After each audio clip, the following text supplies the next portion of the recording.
Good morning and welcome to Hope, Faith, and Joy Daily Devotion with me, Pastor Amanda. Today we are looking at Genesis chapter 13. And if you remember, Abram is on his journey and he has taken his nephew Lot with him. And so now we're going to hear a little bit about their relationship and what's happening going on here. And so we've discovered that both Abram and Lot's flocks or herds are growing significantly, that it's causing some tension among the shepherds and everything, that there's just too many animals and they're getting mixed up and everything. And we find that Abram says that I don't want any strife to be between us, is what Abram says to Lot. And so we have this really kind of interesting thing. We have to remember at this point in time, tradition's very important.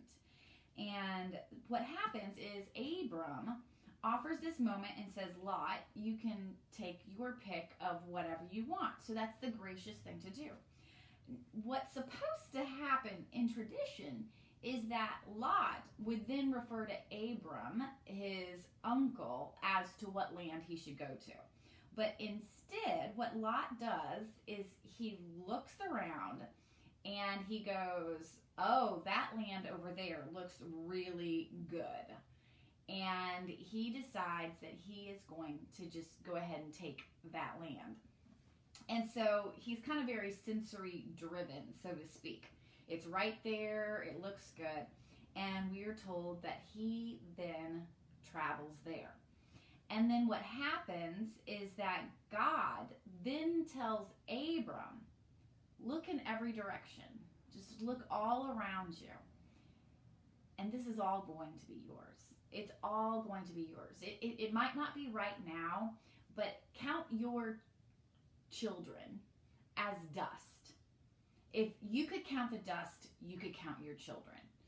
And so there's this sense of a bigger picture, that Abram is able to catch on to a bigger picture, not what's just right in front of him.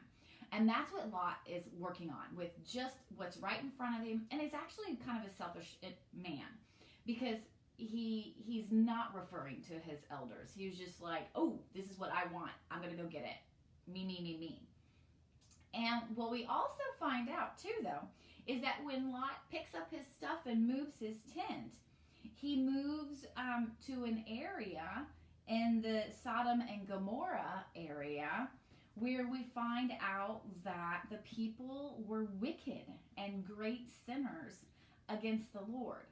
So it's this interesting movement that Lot, in his selfishness, moves toward people who are evil and who are wicked. And so it's that distancing himself now from God.